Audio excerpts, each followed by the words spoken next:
Welcome to your Aligned as Fuck Life podcast, hosted by your girl, Shalvika. I am a life transformation coach, a wife, a cat mom, pure generator, Enneagram 3, Pisces sign, and helping you build an aligned as fuck life is my jam. Out in this world, we believe that there are no set rules for building a life, career, and business. That we are all unique and we should be able to embrace our uniqueness in everything we do while shedding all the rules or bullshit rules one at a time. We will talk all things mindset, manifestation, healing, energetics, rituals, success, and so much more. I believe that I can have it all and you can too.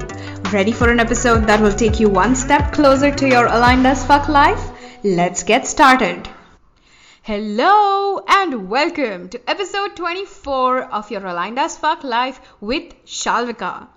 In this episode, I dive into so many juicy conversations around the confident queer methodology, gender, sexuality, everything in between and everything outside of it with Coach Alex Ray. I had honestly so much fun recording this episode and I cannot wait for you to tune into it. Hi, Alex. It's so good to have you. I'm so excited. Hi, thank you so much for having me. Of course. So before we dive into our conversation, uh, why don't you tell us a little bit about your story? Oh, wow. Okay, like my life story. Which story do we want here? Oh yeah, your life story. Like what got you here? Well, the the like summary version is, and it's still kind of long. When I grew up in a very, very conservative Christian cult and was really taught like most religions to hate being myself, anything that didn't fit whatever the box was that religion says, here's what's right, here's what's wrong, otherwise you're going to be punished for all of Yeah. eternity. Yeah. um so I grew up with a lot of shame, a lot of self-hatred, and in second grade told my parents that I wanted to die. And that's when I started therapy. And I was in and out of that for years. During my teen years, my depression, got a whole lot worse, as many people experience. Yeah. And then after I came out in 2019, not in 2019, sorry, I was 19 years old when I came out, whatever year that was. Um, and that helped like a little bit, but like quickly my depression became a lot worse because now I was trying to figure out, did I want to be single and celibate, which is what I was told by church was correct, or did I want to like, and that would, or I want to, I guess, fulfill my like my human desires slash Right. needs of Yeah. community and belonging, Yeah. and um be like have a partner, date, get married, whatever. Like, did I want that? But that was, according to them, gonna damn me to hell forever. So that was like a really, after coming out, it was like an uptick a little bit, and then deep, deep, deep depression, as I really split my mind in two completely different directions. And by 2017, I was at like rock bottom in my depression and attempted suicide, Oh. as I just was like, we're done with this. At that point, I had been thinking um, about dying like so multiple times a day, every day for years. So it wasn't like I didn't know at that time that that was weird. I thought everyone thought about it. Oh I wow. thought they thought about it constantly. Oh Every time I would wow. get in my car, I was like, I hope I die in a car accident on my way to wherever I'm going. It was Yeah. weird. Like, Yeah. it wasn't weird to me at the time. Now looking Right. back, I'm like, oh, I Yeah. don't think like that anymore, and I can't imagine going back to it.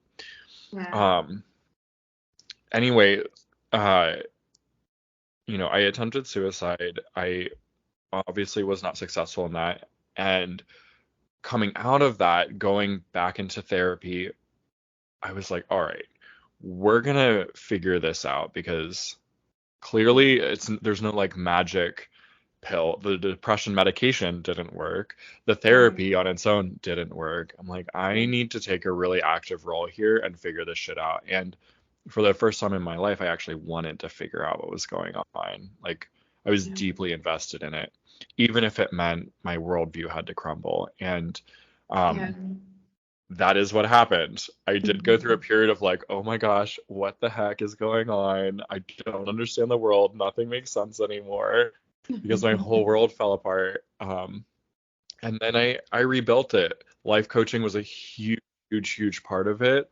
Right. I am thankful for my therapists. I worked with a few different therapists that were very helpful. Um, but ultimately, it was me being really involved and giving a lot Yeah. of attention and doing research and also being brutally, brutally honest and talking about the things that I'm deeply ashamed of. Yeah.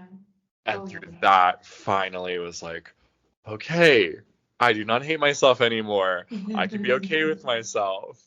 And then the past couple of years have been spent like actually building from that kind of like net zero into the Right. confident, flamboyant unicorn of a human that you see today.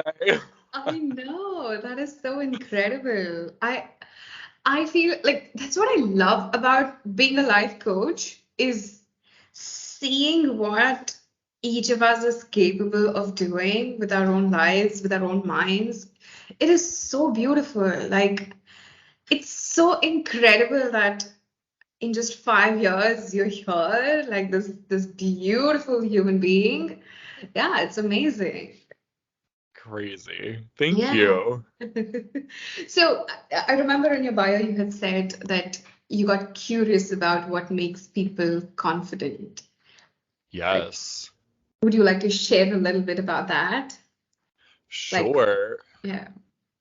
Yeah, I was, you know, most of my life I couldn't figure out why I hated myself so much and why I had such Mhm. low self-esteem and why it seemed like so many other people were really confident.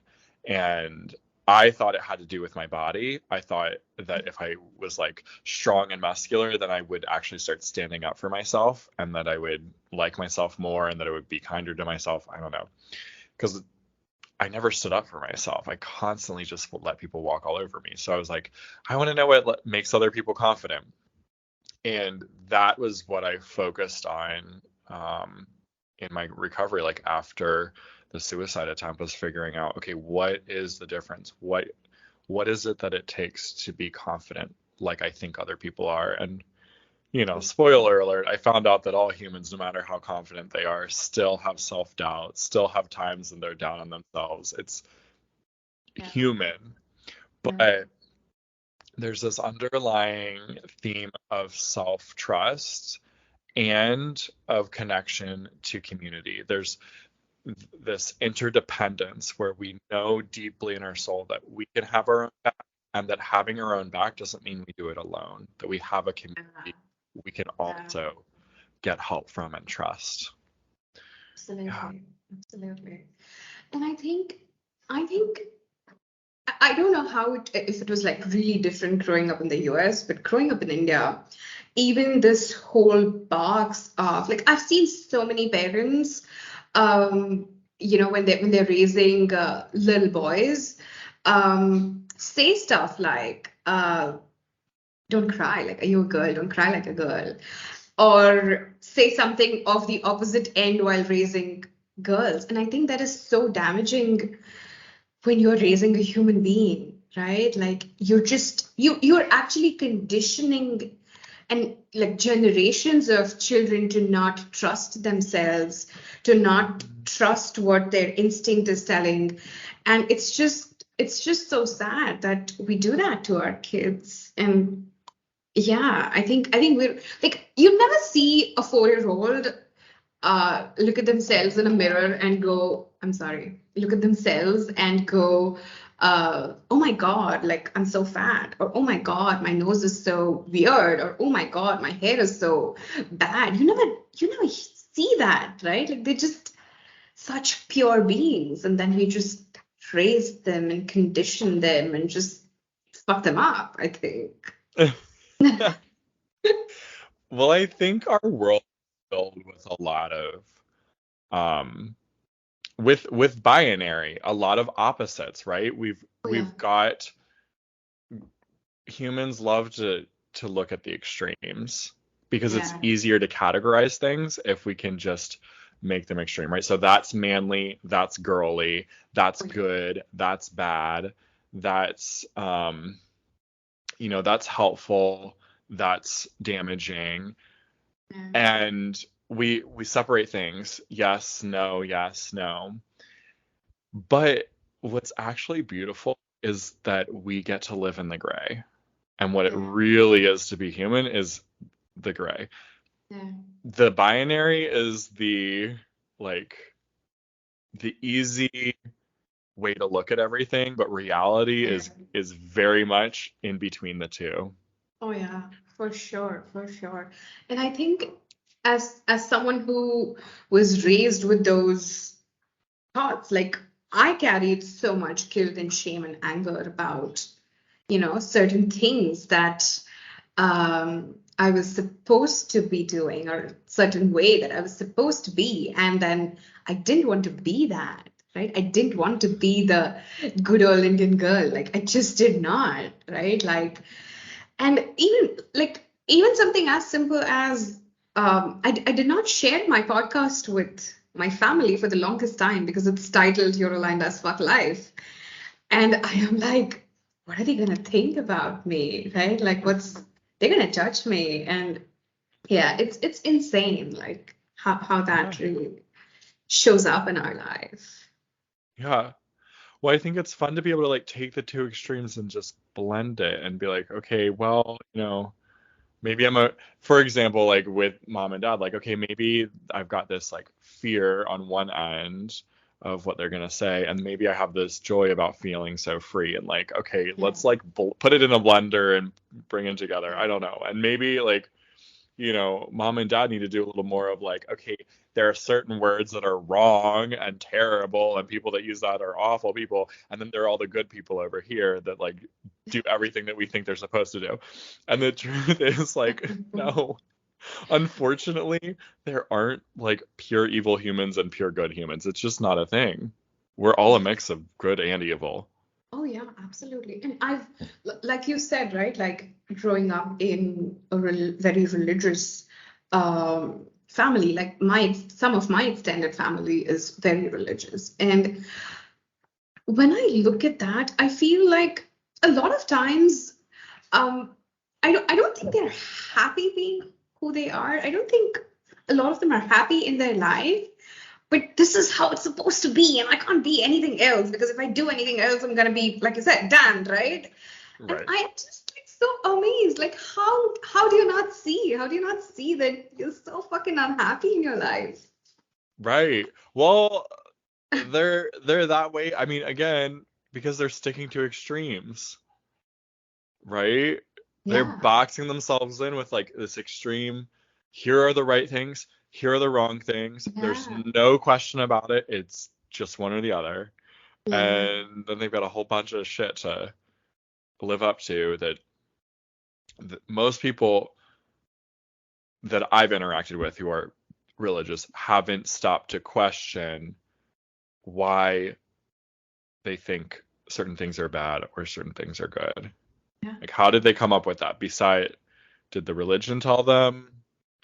Did someone they know and trust tell them? yeah, I I based a lot of my beliefs for a very long time on what everyone I cared about thought. yeah, So I yeah. get it, but like, Yeah, absolutely. And it's very interesting because I've been recently reading a lot about this whole idea of binary and this, especially when it comes to the boxes of genders. And mm, if you actually like see certain ancient sculptures in India, right? Um, like the masculine and the feminine, like, you know, of course, there are physical differences between a masculine body and a feminine body. Um, but they would have the same kind of clothing. They would all wear jewelry. They would all have long hair. They would all wear, I don't know if you know, like Hindu women wear this thing called bindi, which is like a Mhm. colored dot on their head. And men used to do the same. Like if you see like Really? ancient pictures of kings, they are dressed in gowns of silk and loads of jewelry and gold and diamonds and rubies and like a big tika on their head with long hair. And so I got curious. I am like, okay, so how the fuck did we get what we got? Right? Like, Right. and it turns out it's a very imperial concept. Like when Southeast Asia was like, even places like Iran had they actually like royalty, like royal women who had facial hair were considered to be more elite than royal women who did not have facial hair. No way. Yeah, it was so incredible, and I don't remember the name of that book. It starts with women with mustaches and men having something. I forget the name of that book, but it dives into that, and so when imperialism came to Southeast Asia, this whole idea of gender binary uh, was like they made all of the people subscribe to either a masculine or a feminine, and that's it. Like there's no other way. Oh my goodness, that's so interesting. It is. So it's been like I've been having these conversations even with my like mother-in-law was talking the other day, and I was like, this is like look at our sculptures. Look at so we have like Hindus have a lot of gods. And Mhm. if you see even the images of gods like Shiva or Krishna, again, long hair, tika, jewelry, like it's there. There is no specific masculine and feminine attires. And I was just like, this is what we come from. And why are we like putting ourselves in these boxes and expecting that Yes. this is what we're supposed to do? It's so insane. Anyway, Yeah. we went on a completely different tangent. I love it. My ADHD brain just like keeps going Oh, mine on too. going. Mine too. All right. So, okay, I'm gonna bring us back to um I actually really want to talk about your methodology, like confident queer process. I would really love to Hmm. know a little bit, like for someone who's listening, what can be like a takeaway from your process? Love it. Okay. Let's just give you the three steps. This is what I teach. It's like it's so easy, and I teach a lot more, right, when people go in depth into like working with your masculine and feminine energy, to Mm, working with shame, all of that, right? But like right. these are the three those all support carrying out these three steps on a Mm, consistent, regular, intentional, and self-loving way. yeah. So the first one is allow discomfort. Most of us spend a lot of energy trying to Yeah. prevent ourselves from being uncomfortable. But allowing discomfort first, right? The other thing about when you don't allow yourself to be uncomfortable is you reinforce the fear that you can't go through it. So you actually start tearing down your confidence, your self-esteem that you're able to do difficult things when you keep avoiding everything that's uncomfortable. So Mm, allow discomfort, take action in the direction of the discomfort, yeah. um, and then have your own back. And that simply means two things. One, how are you speaking to yourself? Yeah. So, on the other side of whatever you do, even if you failed, are you being an asshole to yourself now and beating Yeah. yourself up and being unkind? Or are you committed to being encouraging and loving towards yourself? Yeah. Mentally, right? And then how are you like physically, what's your plan to have your own back on the other side of whatever? So Yeah. I often plan with clients before they're going to go have a difficult conversation with a partner, Mm-hmm. perhaps. Okay, Right. what happens if it goes sideways? How are you going to have your own back on the other side, or even during the conversation? So we might come up with some points of like what they're going to make sure that they say. If this happens, here's what action they'll take next, right? And then on the other side, no matter what happens, do they have a plan if it goes in a way that like them really feeling upset and hurt? Okay, do they have a plan to reach out to a friend or someone that you trust and can kind of talk through so they don't have to feel alone in it? Or maybe there's someone that recovers from like doing something difficult like that with some alone time. Maybe they just want space. Great. Do you have a plan to go to like have a bubble bath, or maybe you're like me, want to just go on a long drive at night Right. on windy roads and just enjoy the views, right? Yeah. So be willing to be uncomfortable, take action towards that discomfort, and Yeah. have your back. Yeah. Awesome. Thank you so much for sharing those tips. And I think we are just again, so like I remember like growing up, my parents are always so I'm an only child, like I grew up an only Mhm. child, and my parents are always so protective about like, don't do that, like it's gonna hurt you, don't do this, you might fall, don't. And I realized I grew up to be an adult. I was just so fucking scared of taking any kind of risk. Yes. And yeah, and I think that's where most of our growth comes from, right? Yeah.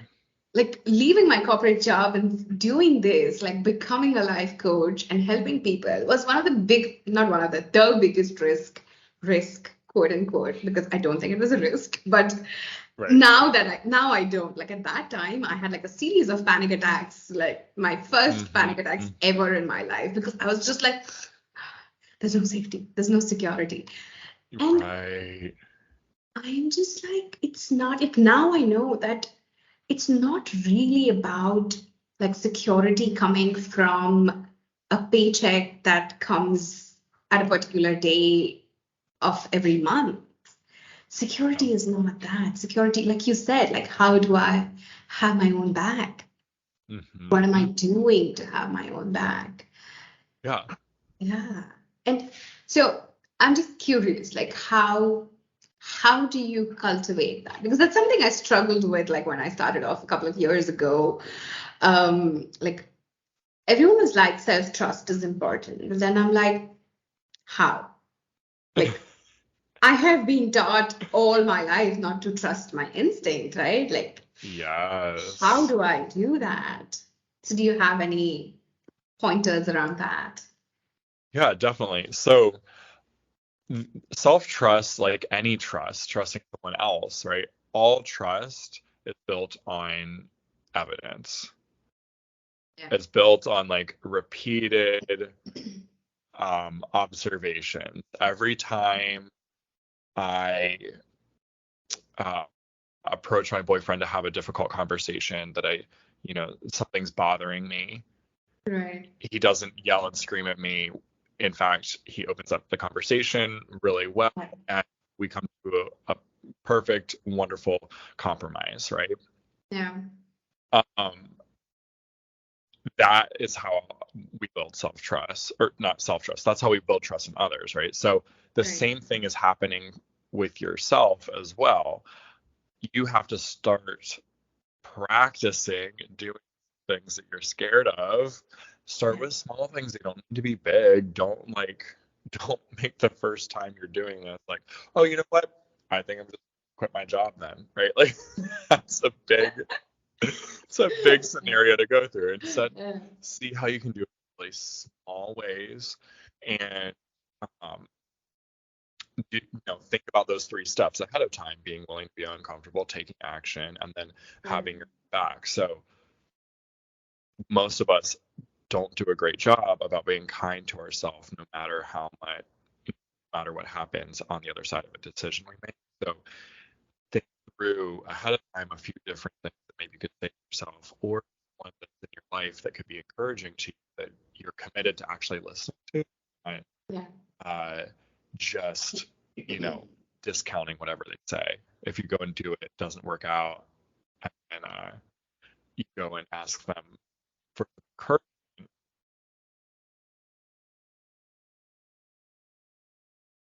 because they're my friend. So it takes commitment on your part also to decide ahead of time, am I really actually practicing that in Yeah. small ways over and over again. And as you do that, your trust in yourself and how you treat yourself, it grows. Yeah. Yeah. Yeah. Oh, thank you. Thank you so much for sharing You're that. welcome. Is there any advice that you would like to leave our listeners with? Like one thing, if you could leave our listeners with? Yeah, so this is something that I used to always say about bravery, and it's funny. I used to focus on bravery, which is actually, I believe, a tool to build confidence. Uh, Mhm. so I all the time still with my clients, but I used to really, most of my coaching practice was focused on bravery. Mhm. Um, and I define bravery as not the absence of fear, but the willingness to go through it. Right. And I Yeah. just want to encourage everyone who is listening to this right now that no matter what it is, whatever discomfort, whatever fear, doubt you're going through, you don't need to get rid of it. Yeah. You just need to be willing to experience it. Yeah. Yeah. I think that's the most important skill I feel that we are never taught. Like no school teaches it. Like no curriculum and degree is gonna give you that. And I think, yeah, that's thank you so much for sharing that. And I like to Of course. ask like one thing to all my guests. Yeah. So, what is one book or movie or podcast would you like definitely recommend? Like it's your ultimate most favorite thing ever. Besides this podcast and my podcast,